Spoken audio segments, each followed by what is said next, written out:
Este é mais um culto online, realizado pela Igreja Assembleia de Deus Central de Iguape. Domingo, às 8h30. Escola Bíblica Dominical. E às 17h30, culto de louvor e adoração a Deus. Terça-feira, culto de oração, às 19h. Quarta-feira, culto de ensino da Palavra de Deus, às 17h30. Aos sábados a partir das 18h, culto online. Nosso endereço: Rio 9 de Julho, 169 Iguape, SP, Brasil. Assembleia de Deus Central de Iguape, uma igreja bíblica. Paz do Senhor, meu irmão. Paz do Senhor, minha irmã. Que Deus abençoe vocês em nome do Senhor e Salvador Jesus Cristo. É um prazer muito grande estar entrando na sua casa, entrando no seu lar e podermos aí meditar na palavra de Deus. Estarmos unidos como igreja, não é? Para que Deus esteja nos edificando, nos fortalecendo a nossa fé através de sua palavra. Sem mais delongas, nós vamos estar orando, buscando a presença do Senhor para que esteja abençoando o nosso culto online, tá bom? Então vamos nessa daí, vamos orar para a glória e honra do Senhor e Salvador Jesus Cristo. Vamos orar em nome de Jesus. Pai querido, Pai Santo, pedimos, Senhor meu Pai, desde já, a direção do Teu Espírito Santo em todas as coisas, Senhor. Pedimos que o Senhor esteja falando conosco de acordo com as nossas necessidades, não de acordo com aquilo que nós queremos, para que o Senhor seja louvado, Pai. Nos direcione em tudo, que nada aqui seja feito para a glorificação do homem, mas para a glória do Senhor e Salvador Jesus Cristo. Em nome de Jesus, clamamos a direção do Teu Espírito Santo para a glória de Deus. Amém, Senhor, e graças a Deus. Vamos abrir a palavra de Deus em Mateus 6, do verso 22 em diante. E vamos observar aquilo que o Senhor tem para falar conosco. Olha só. A candeia do corpo são os olhos, de sorte que os teus olhos forem bons, todo o teu corpo terá luz. Se, porém, os teus olhos forem maus, o teu corpo será tenebroso. Se, portanto, a luz que em ti há são trevas, quão grandes serão tais trevas. Aleluia, né, meus irmãos? Aqui nós observamos que Jesus está falando sobre as riquezas, não é? E aí nós podemos tirar, né? As pessoas falam muito sobre olho gordo, né? Olho invejoso, né? Que fica observando as coisas, fica desejando aquilo que é do outro. Né?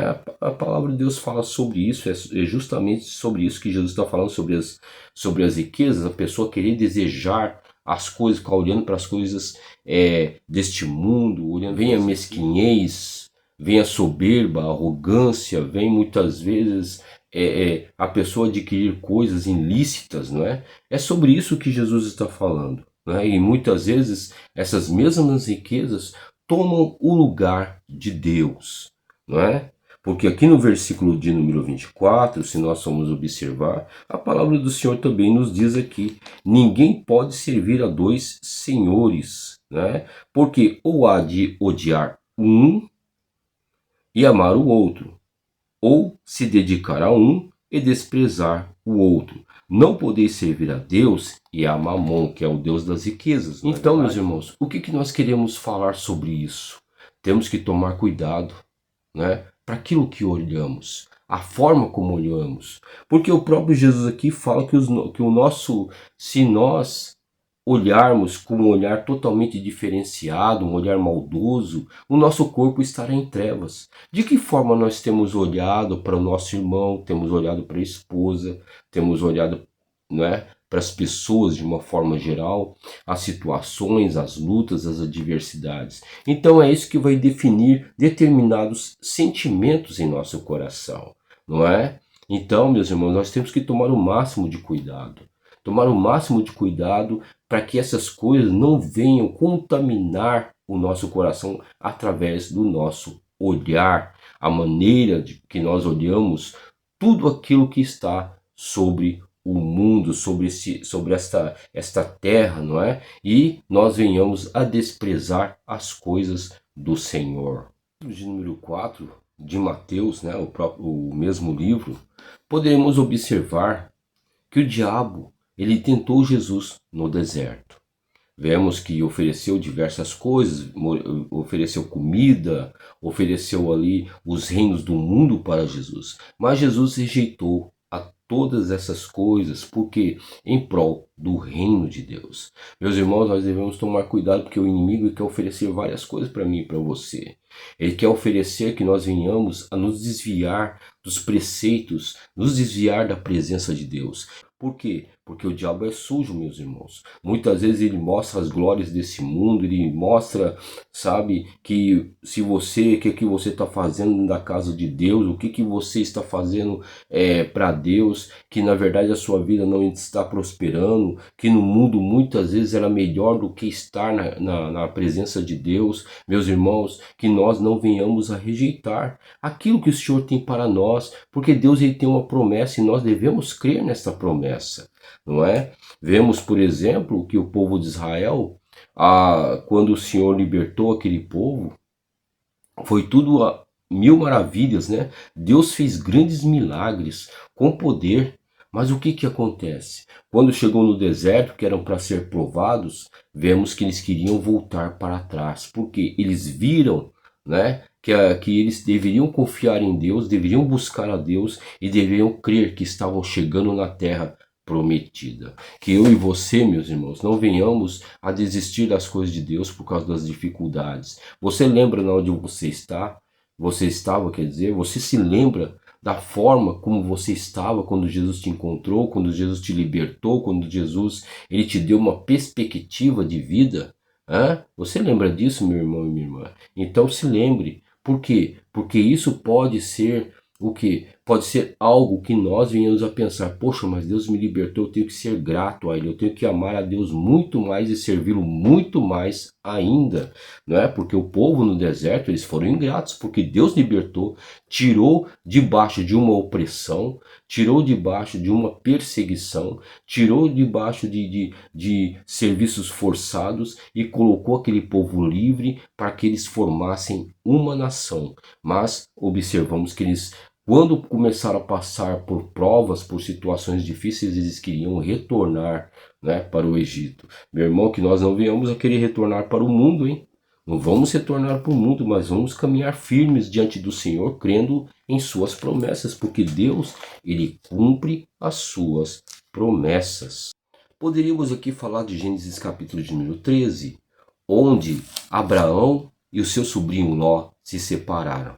Mas separaram por quê? Porque houve uma contenda entre os seus pastores. Ló, na verdade, não era para estar junto com seu tio, porque com o decorrer do tempo ele mostrou o que, na verdade, ele queria fazer. O que aconteceu? Observe bem que Abraão ele pegou e falou, se ele quisesse ir para a direita, Abraão iria para a esquerda. Se ele fosse para a esquerda, Abraão iria para a direita. Tal convicção que Abraão tinha na obra que Deus tinha a realizar em sua vida. No entanto, nós vemos que a palavra de Deus é muito contundente, porque Ló, observando a Campina Verde, ele foi para aqueles lados, e ali havia Sodoma e Gomorra. Então observe bem que Ló, ele observou. Meu irmão e minha irmã, temos que tomar cuidado com aquilo que nós olhamos, não é? Parece um poço de vantagens, parece que é uma coisa maravilhosa, mas de repente não é a vontade de Deus. Então nós devemos observar tudo isso, porque aquilo que nós achamos maravilhoso, aquilo que nós achamos belo, que está fora da direção de Deus, pode ser uma armadilha do inimigo para que eu e você venhamos a ficar presos e podemos até perder nossa casa, nossa vida, nossa família, perder as nossas coisas, porque foi isso que aconteceu com Ló, não é? Se você for meditar na palavra de Deus, você vai observar que isso realmente acontece. Então, de que forma nós estamos olhando as coisas? De que forma nós estamos vendo este mundo? a perspectiva, a cosmovisão de tudo o que está ocorrendo na nossa vida, na nossa casa, no nosso lar, como nós temos conceituado Deus na nossa vida. Então isso é muito importante que nós venhamos a meditar, porque nós devemos estar pautados somente no Senhor e na sua palavra, na sua direção. Em Mateus 14, podemos observar que houve um episódio muito interessante, que é também para o nosso aprendizado. Vemos ali que Jesus havia perdido o seu primo João Batista. E ele quis ficar à parte, ficar quieto em algum lugar, não é? Orando diante de Deus. Você está entendendo? Buscando um refrigério. Por quê? Porque Jesus ele tinha sentimentos também. No entanto, observemos na palavra de Deus que Jesus, quando ele observou aquela grande multidão, que eles pareciam ovelhas sem pastores, que aquela multidão havia uma necessidade, você está entendendo? A Bíblia diz que ele teve compaixão daquela multidão, ele teve compaixão, foi movido de íntima compaixão. Meu irmão e minha irmã, que nós não venhamos a ficar olhando para os nossos problemas, para nossas lutas, mas que nós venhamos a olhar para a multidão que está necessitando de uma palavra, que está necessitando da presença de Deus. Que eu e você sejamos ministradores da glória de Deus, da graça de Deus para essas pessoas, trazendo uma nova perspectiva, levando essas pessoas a Jesus Cristo, que pode todas as coisas. Então, o que você está olhando? Eu estou olhando a minha dor, o meu luto. Eu estou olhando, sabe o que é? Estou olhando as minhas necessidades. Meu irmão e minha irmã, saiba de uma coisa. Quando nós nos damos pelo próximo, com certeza o Senhor vai suprir nossas necessidades. Não há necessidade de olha até, né, houve uma redundância. Não existe assim, não existe aquele negócio de que eu preciso. Não, Deus ele supre as nossas necessidades a partir de quando nós começamos a olhar a necessidade do próximo. Então que isso fique em meu e no seu coração, porque Deus tem sempre o melhor para nós, tá certo? Em nome do Senhor Jesus. Aí, olhando a necessidade do povo, o Senhor Jesus fez a multiplicação do pão e supriu a necessidade daquele povo que estava tão carente, não somente do pão, mas da palavra de Deus. Que coisa maravilhosa, né? Jesus ele negou a sua dor para poder ver a dor dos outros. Que eu e você possamos agir dessa forma, né? Que eu e você possamos não ficar olhando para nós, eu sou pequenino, é porque aconteceu isso comigo, é porque está acontecendo aquilo, mas que nós possamos ver a dor do próximo, porque Deus ele é poderoso para reverter não somente, né, aquilo que nós necessitamos, mas ele pode acrescentar muito mais na nossa vida, muito mais bênção. E quando nós vemos a necessidade do próximo, com certeza o Senhor também, ele nos acolhe, ele nos abençoa, ele nos fortalece no nosso sentimento. Aí no verso de número 22, podemos observar que Jesus ordenou para os seus discípulos passarem para outra margem, não é? Meu irmão, se Deus falou para você passar pela outra margem, você vai passar. Tá certo que vai ter temporal? Vai ter temporal. Vai ter luta? Vai ter adversidade? Sim. Mas observemos o que o texto nos informa. Não é? Que Jesus ele subiu ao monte para orar, para buscar a presença de Deus. Você está entendendo? E de repente os discípulos eles atravessaram o mar da Galileia. E ali o que aconteceu? Veio o vento, veio o temporal. E eles ficaram completamente desesperados, né? Sem saber o que fazer. Veja bem que eram pescadores experientes, né? Pessoas que conheciam sobre o tempo, conheciam sobre as marés, né? Eles tinham um conhecimento, mas naquele momento, veja bem que a experiência ela não foi suficiente para fazer com que eles se acalmassem, porque eles estavam extremamente nervosos. Mas observe bem que Jesus vendo de longe. Oh, glória a Deus. Saiba que Jesus está vendo o teu problema, meu irmão, minha irmã. Jesus está vendo o teu problema e Ele está indo ao teu socorro. Ele está vendo o que você está passando. Você está passando por uma maré difícil, né? Que pode ser uma situação, exemplificando aqui, né? Os ventos fortes, as adversidades estão querendo te matar, estão querendo te sucumbir. Jesus está olhando para você neste momento. E veja bem que Jesus foi ao encontro deles. Jesus está indo ao seu encontro. Jesus está indo ao seu encontro. Aleluia, glórias a Deus. Mas neste momento, quando nós observamos a palavra de Deus, veja que Pedro, vendo que Jesus estava andando sobre as águas, ele ficou nervoso e todos acharam ali que Jesus era um fantasma. Mas o que Pedro disse? Ah, Senhor, se é tu mesmo. Como é que ele sabia que era Senhor, né? Ele poderia ter falado, oh, você é um fantasma. Poderia colocar outro tipo, né? Ele poderia falar outro tipo de coisa com relação àquilo que ele estava vendo. Mas ele chamou de Senhor, quer dizer que ele tinha, sim, né? Ele tinha, sim, um discernimento que era Deus, que era Jesus que estava ali. Né? Tá entendendo como é que é, meu irmão? E de repente Pedro faz um desafio, olha, se é o Senhor mesmo, manda que eu vá ter contigo.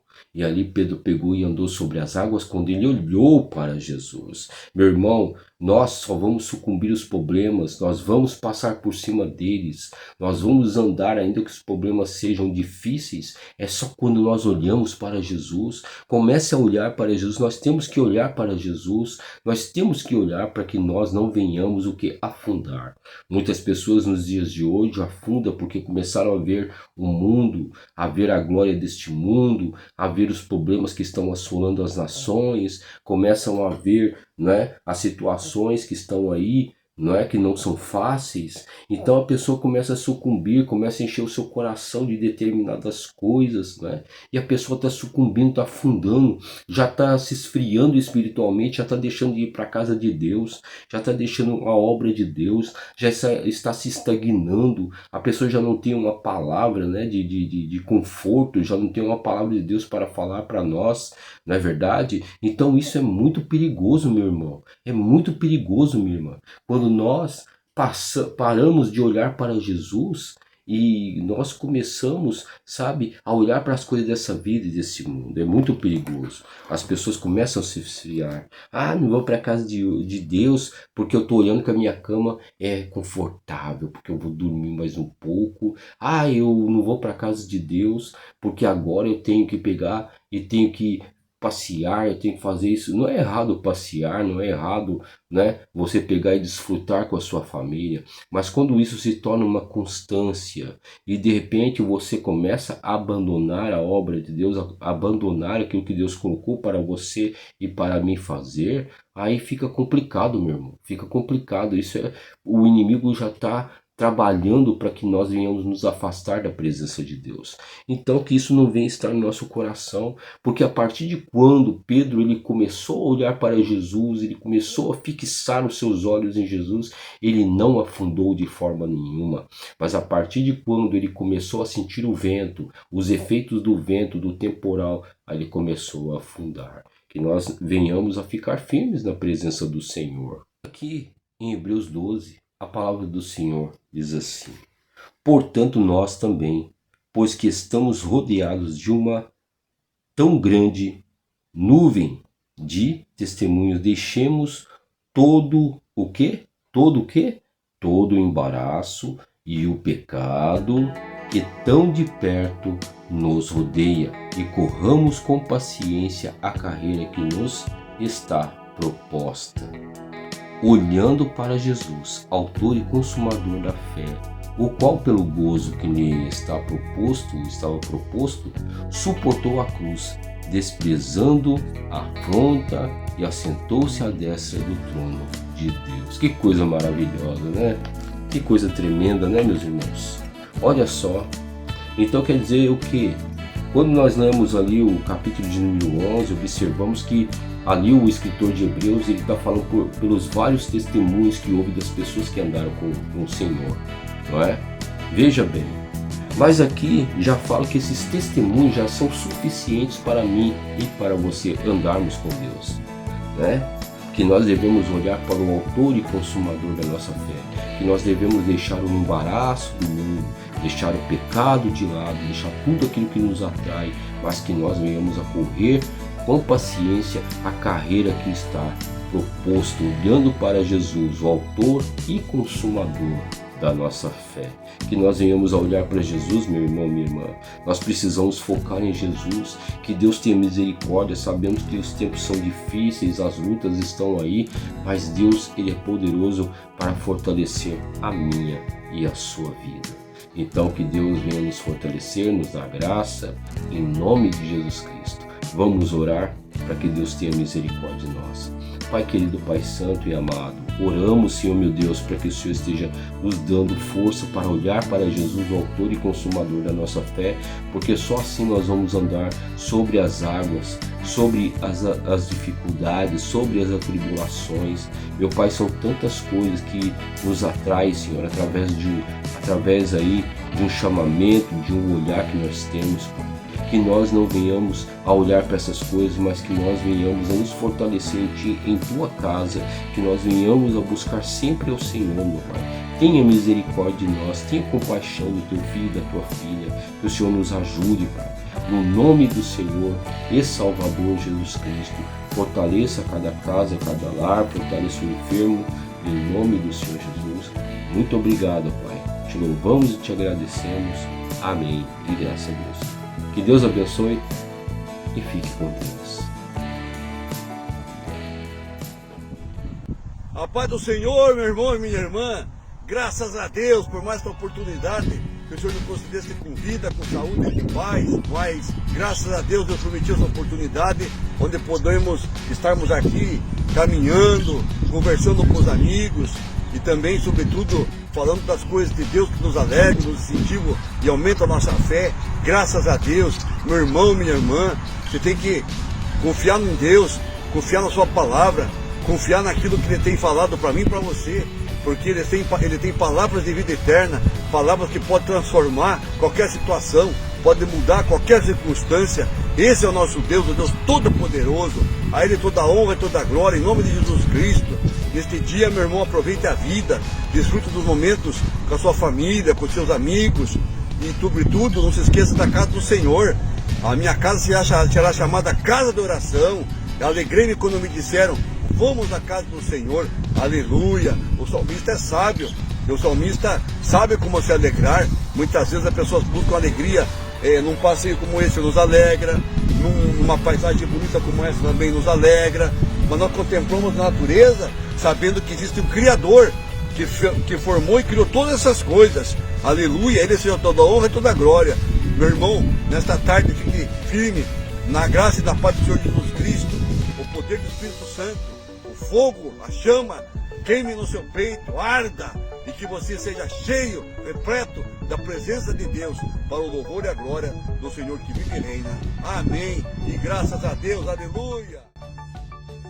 Da linda pátria estou, bem longe, cansado estou. Todas as quintas-feiras, 19 horas, culto de renovação com Deus. Venha receber uma palavra de fé e renovação para fortalecer sua vida espiritual.